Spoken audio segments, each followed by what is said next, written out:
ये भी कहा गया कि स्वतंत्रता संग्राम में भागीदारी करें और इसके साथ साथ अपना अध्ययन का और एक प्रकार से ज्ञान अर्जन का क्रम चालू रखें। समय आने पर एक पत्रिका प्रकाशित होगी जो कि अखंड दीपक से ही प्रेरित होगी और अखंड ज्योति के रूप में प्रकाशित हो। यही क्रम चलता रहा और क्रमशः देखते देखते परम पूज्य गुरुदेव स्वतंत्रता संग्राम में भाग लेते हुए शांति निकेतन और तिरुवन्नमलाई रमन महर्षि के आश्रम और पांडिचेरी श्री अरविंद के आश्रम में यात्रा करते हुए पूरे भारत का एक भ्रमण करके लौटे और लौटने के पश्चात उन्होंने अखंड ज्योति पत्रिका के शुभारंभ की घोषणा की। 1937-38 में शुरुआत में कुछ अंक निकले, परंतु चूंकि द्वितीय विश्व युद्ध की शुरुआत हो चुकी थी, परम पूज्य गुरुदेव ने विधिवत शुरुआत करने में 2 वर्ष छोड़ लिए, तैयारी पूरी की। 1940 की वसंत पर्व से एक अंक निकला जो कि हमारे पास उपलब्ध है आज, और वहाँ से अखंड ज्योति पत्रिका वसंत पर्व से आरंभ हुई। वसंत पर्व के दिन ही गायत्री तपोभूमि मथुरा की नींव रखी गई।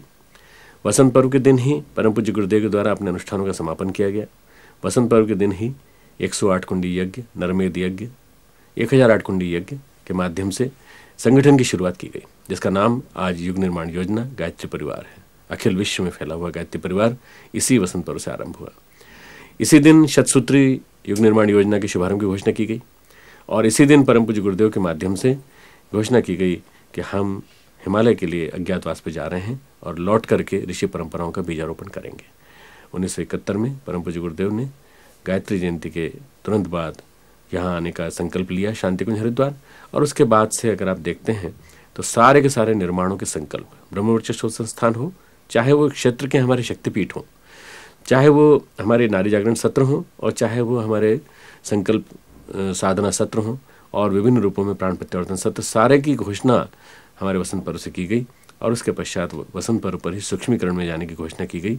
वसंत पर्व पर ही महाकाल का संदेश आया और उस महाकाल के संदेश में गुरुदेव ने कहा कि अब ये 12 वर्ष का समय बड़ा खास है, युग संधि महापुरुषों सबको करना है और आपको भी इसमें भागीदारी करनी है, और हम आने वाले 6 माह के अंदर अपना शरीर छोड़ देंगे, स्थूल शरीर, सूक्ष्म शरीर से यात्रा करेंगे और सारे क्षेत्र को क्रमबद्ध रूप से हम प्राणवान बनाते रहेंगे। आने वाले 12-15 वर्षों में नवयुग के आगमन के शुभ संकेत दिखाई देने लगेंगे। हमारा वसंत पर्व इसीलिए ऐतिहासिक है और यह ऐतिहासिक वसंत पर्व हमारे मिशन के 76वें वर्ष में आया है। इस वसंत पर्व पर हम सभी संकल्प लें कि हम अपने आप को संगठित करेंगे, सुव्यवस्थित करेंगे। सबसे पहले अपना संगठन, अपने आप को सुव्यवस्थित बनाकर, अपने जीवन को क्रमबद्ध बनाकर और अपने जीवन की दिशाधाराओं को सुनियोजित बना करके हम एक प्रकार से अपने आसपास के परिकर को श्रेष्ठ बनाने का प्रयास करेंगे।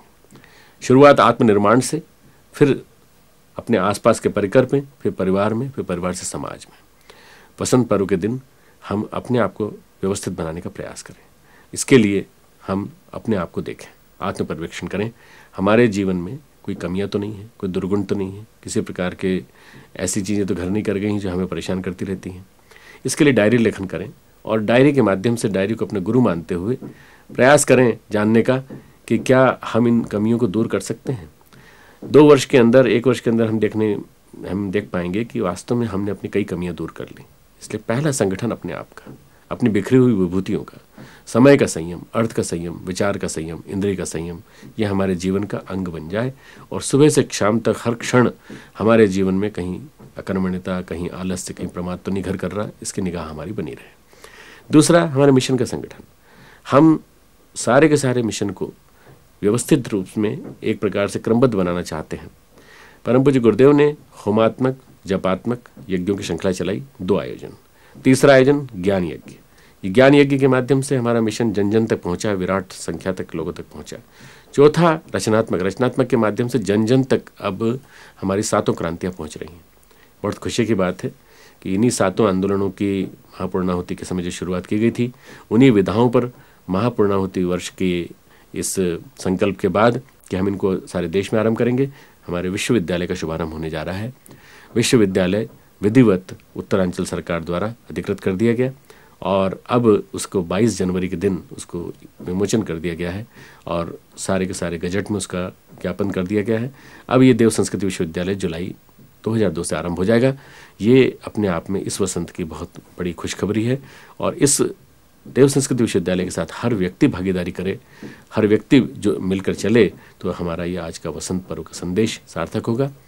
2002 का वसंत आपके जीवन में मंगलमय बने और आने वाले 40 दिन ही क्यों, मैंने आपसे बताया 2 महीने, जब तक हमारा चैत्र नवरात्रि के माध्यम से संवत्सर का परिवर्तन नहीं हो जाता, हमारे चिंतन में हर समय परिवर्तन चलता रहे, तो देखते देखते आपको सारा के सारा परिकर बदलता दिखाई देगा। आने वाले 7, 8, 9 वर्षों में देखते देखते युग बदलते दिखाई देगा। युग परिवर्तन की इस वेला में आए वसंत को आप और हम सब नमन करें और एक नए वर्ष की शुरुआत